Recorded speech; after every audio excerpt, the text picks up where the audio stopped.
This is IsAware, powered by InterSoft Associates. IsAware is your connection to exploring the systems and software that power businesses like yours with expert insight, experience, and advice. Welcome back to IsAware. I'm Chris Binliff, and I'm joined by Abe Unger and Hy Goldstaff from InterSoft Associates. And today we have a special guest. Lew Bader is the Finance Director at Counseling in Schools in New York. And Lew, it's great to have you here with us. Very excited to learn a little bit more about you and your role with Counseling in Schools, what Counseling in Schools does and for whom it does it, and how is it that that InterSoft Associates has been a meaningful part of that relationship with you. So welcome to the show. Tell us a little bit about you and a little bit about Counseling in Schools. Thanks, Chris. I guess I spent about 40 years in Fortune 500 companies working in various finance roles, and about 5 years ago, found myself heading in a different direction and landed at Counseling in Schools as their first ever finance director. That role has been a challenge, as you might imagine, since there was no predecessor for me to follow in their footsteps. Counseling in Schools has been around since 1986. We augment in the New York City public schools the ability to provide students with social and emotional growth, which is as important as intellectual growth, especially now in the last 2 years, given the pandemic. It has been particularly challenging. So my role is to make it easier for our counselors to do the work that they need to do while maintaining some fiscal responsibility and recording the transactions that need to be recorded on a daily, weekly, monthly basis in agreement with generally accepted accounting principles. So there's a lot there that I think is really interesting. Let's start with how you were the first finance director. What was that like? Did you show up and it was like, look, here's the books and please make sense of this? Or was it well enough organized, but you just saw opportunities to sort of fine tune it? Or what has been, I don't know, the largest surprise for you, or maybe the biggest challenge as you've kind of assumed ownership of this role? And now 5 years later, I imagine you've kind of got it running in a lot of ways how you prefer it to run. Yeah. So I guess the biggest challenge was that there was nothing documented. So yes, they were using QuickBooks and they had some procedures set down, but didn't have the internal controls tightly meshed. So things like making sure that invoices are properly approved before they're paid, making sure that they're coded the right way, making sure that we have the proper backup to bill for our services.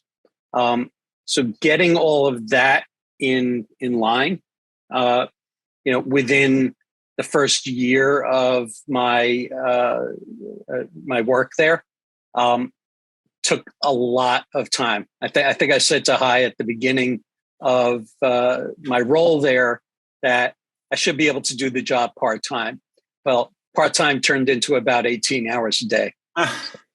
As these things sometimes do. Have you found that now you kind of have those systems in place, or is it as Counseling in Schools is growing, as your role is growing, do you continually find new ways that now things need to grow or emerge or change or evolve? Yeah, absolutely. Change is something that never stops. And in this sort of a role, you can always find ways to make things better, simpler, faster, and more accurate. So we're always challenged with opportunities like that, and always looking for ways to improve the process. Have you found, I'm sure you have, but I guess I'd like to better understand how you mentioned the pandemic. Has technology changed the dimensions of how your counselors are interacting, of how the folks that you're serving are responding, of how even strategically you're thinking because things have been so different. Things have been across a screen. Things have been remote. What's that been like for you? Yeah, the first thing was the schools closed, and we had 70, 80 counselors who were used to doing their jobs one-on-one or with a group of kids. It's always personal, right? And now all of a sudden we're asking them to do it remotely. So equipping them with the equipment that they needed, because not all of them had the technology that they needed to get it done. B, getting the technology to some of the students who didn't have the technology. And that needed to be done quickly. So pivoting very quickly, learning how to use tools like Zoom, learning how to engage people on a daily basis, even students on a daily basis, just getting them to turn on their screen could be a challenge sometimes. So that pivot that we had to exercise in March of 2021, 2020 rather, and get it done seamlessly, still deliver the services so that we could bill for those services, was really, really tough. Yeah, I mean, so many of us had the instant sort of seemingly overnight challenge of having to assimilate to a completely different way of doing things, but so different when you're in not-for-profit, so different when you're dealing with students, when you're dealing with families, just a different complexity. I know you and Hai have known each other a long time. You've shared that with me. Tell me a little bit about your partnership with InterSoft Associates. How have they been a part of your story for the last 5 years at counseling in schools? Yeah. So just to go back a little further in history, Hai and InterSoft Associates have built systems for me in every company I've worked for since 1985. So wherever I've gone, I've found manual processes or semi-automated processes that could be improved. And it was no different when I got to counseling in schools. So our counselors need to record their daily meetings with students, their daily interactions with students. And those are codified a certain way. So either there's group counseling, individual counseling, family counseling, and things need to be kept secure. And need to be classified by the counselor who's providing the services. Maybe there's a second counselor involved. We need to figure that into the equation. And then there are the students themselves. So what type of counseling did they receive? And then are there any notes that you want to, put down in that are associated with that? And we used to do all that manually. And then at the end of the month, we would pull all that data together and put it onto a billing document that said, we've provided 100 units worth of service this month. And then fax that to the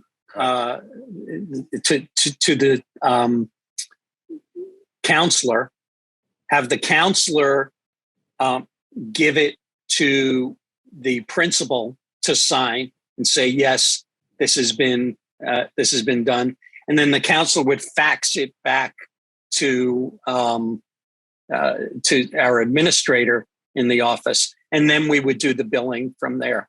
And so, I guess it was about 6 months after I got to CIS, I said to Hai, I think this is something that you should come in and take a look at. So Hai and Abe came in. We did a few discovery sessions. They came back with a proposal. And the one thing that InterSoft is really good at is recognizing what is being done manually or semi-automated and can be done better through a system. And they're good at systemizing these things. And so In a few months' time, they came up with Relay. And our counselors have been doing it every month, every day since then. And it's not just a matter of they delivered the system and we're done, right? It's a matter of we delivered the system. Now what else can we do to make it better? And so it's been a never-ending process of, oh yeah, we forgot about this. Or, if we had that, it would be so much easier for us to get our jobs done. And the whole purpose here is not so much to create a billing document so that we can invoice, though that probably cut down about 20 or 30 days worth of time for us to do our billing. But more importantly, to have this data, right? So now we've got almost 5 years worth of data about what we have done and what is effective. And there is the piece of this that we're going to embark on next, right? To look at that data and find ways in which we can use it to improve the work that we do or to provide better services to the students that we service today. That's a pretty interesting testament, Hi.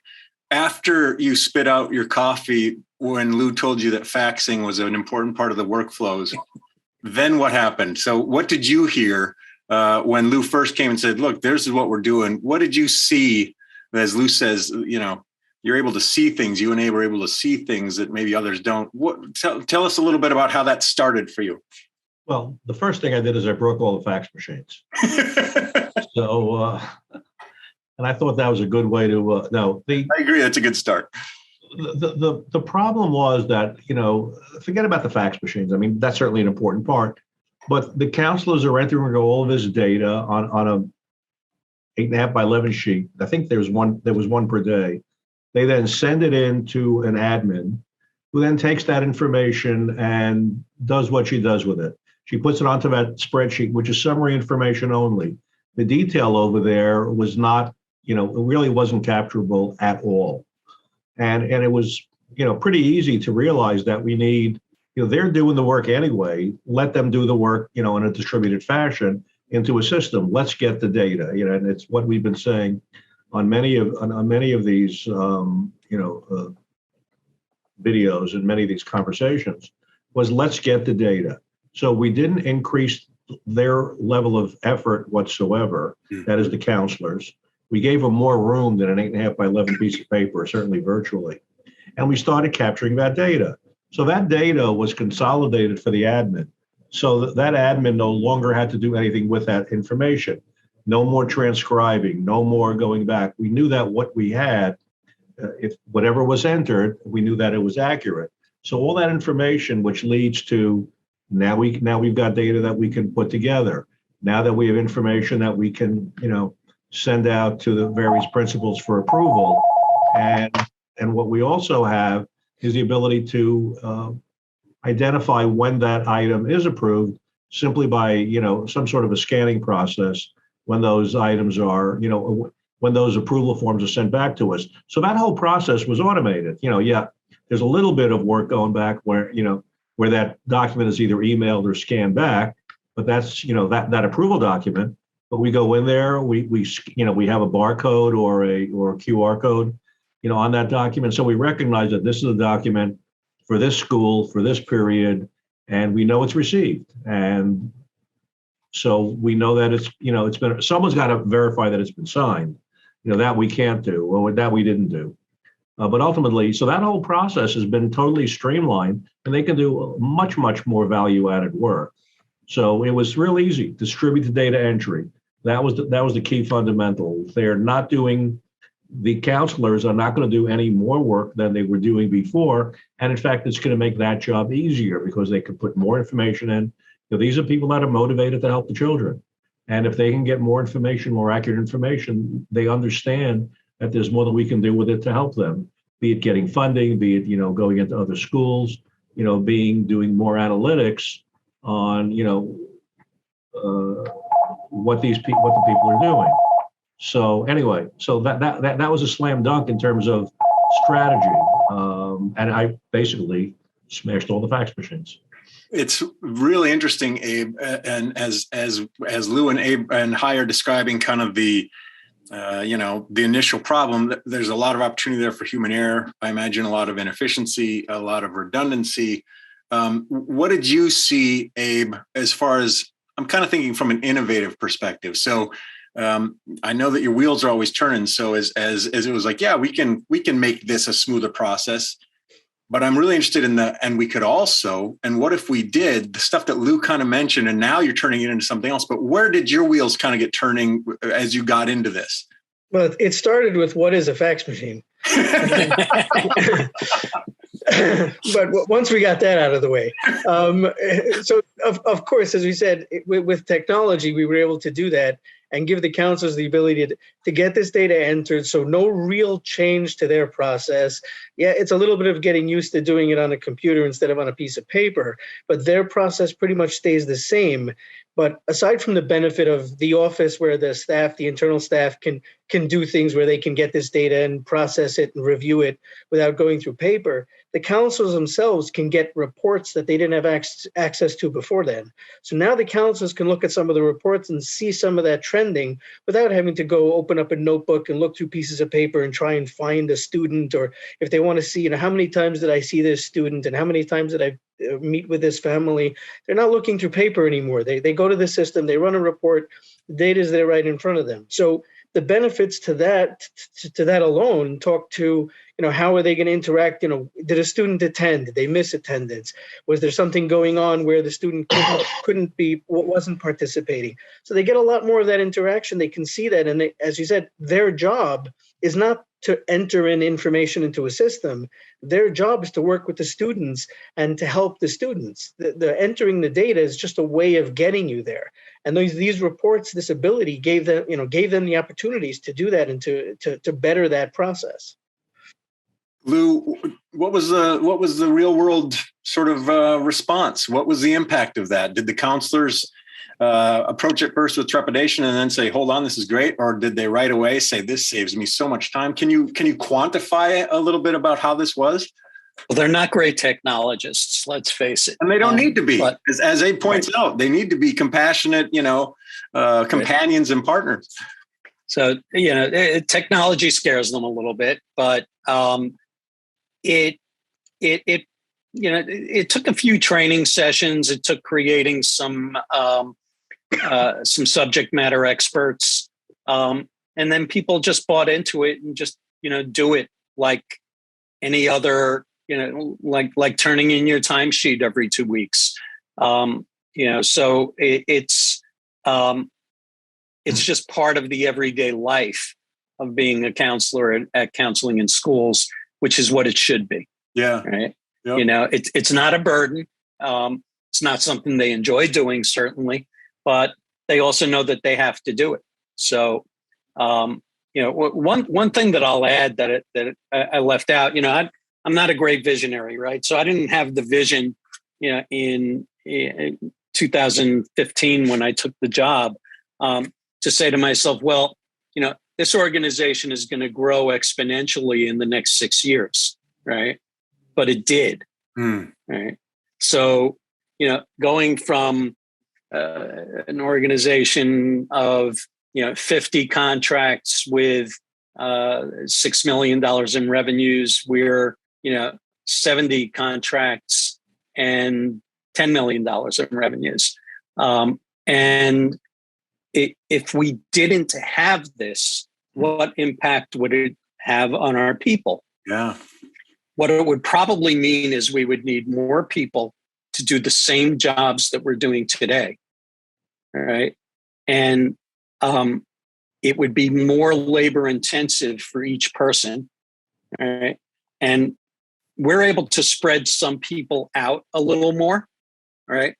Or we're able to provide the services with fewer people. So you add all that together, right? And you say to yourself, well, why are we able to do this? Well, one of the reasons is they're not spending so much time on the paperwork.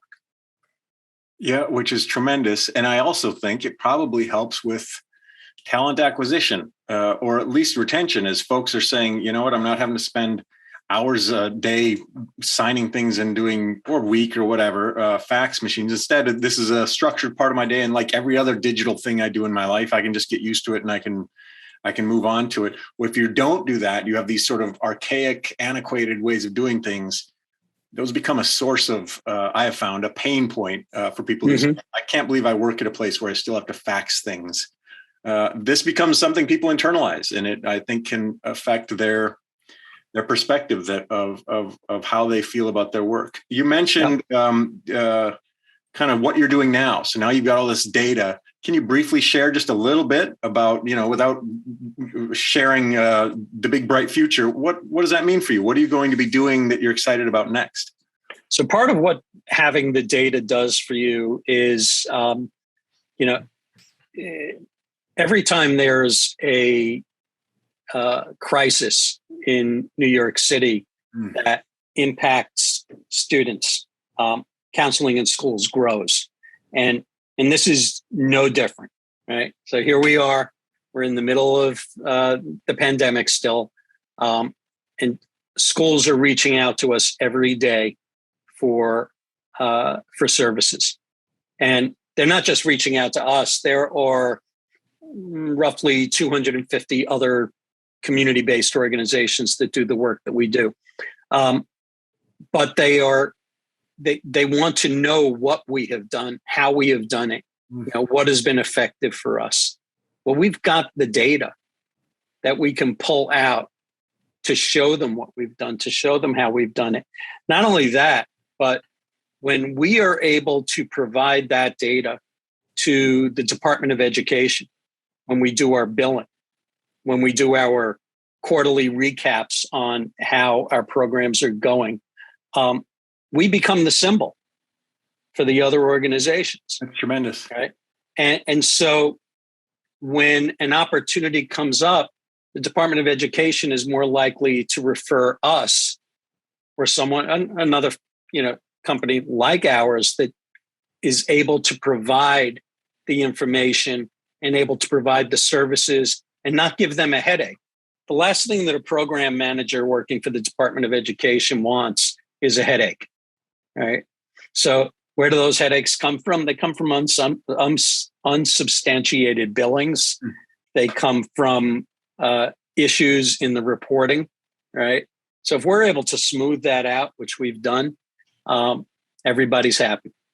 I think this is just a really powerful illustration of so much of what we talked about, Hai and Abe, over several episodes about the real world impact of seeing what you don't see, and kind of that 1 + 1 = 3 that Hai likes to talk about, where you aggregate these great outcomes, that what was possible, what was success defined early only grows as your successes grow and your vision grows. And I think that says a lot about your partnership together.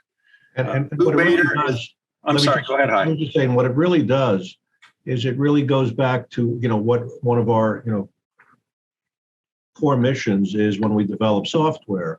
We don't want the people to become computer operators. Yeah. And that was the case. They weren't computer operators, but they were data entry clerks. We want to help them. We want the software to help them do their job better. And I think this is a case where we've certainly accomplished that. But that's key everywhere we do work. Yeah, this is a really powerful illustration for that, especially when you can think, instead of having to spend time doing that, Lew, as you pointed out, they're able to commit more to the work that's so important that's in front of them. Lew Bader is the finance director at Counseling in Schools. They are at counselinginschools.org and serving the New York City area. Is that right, Lew? That's correct. Thanks so much for joining us today. You've been real generous with your time and with your perspectives. And I'm so glad that InterSoft has been a helpful part of you and your career and the work you're doing over there. And even for those counselors who may not even know that Abe and Hai are out there doing this thing, but they're benefiting from it. I think it's exciting stuff, and it's a real testament to the work that you're all doing together. Thank you.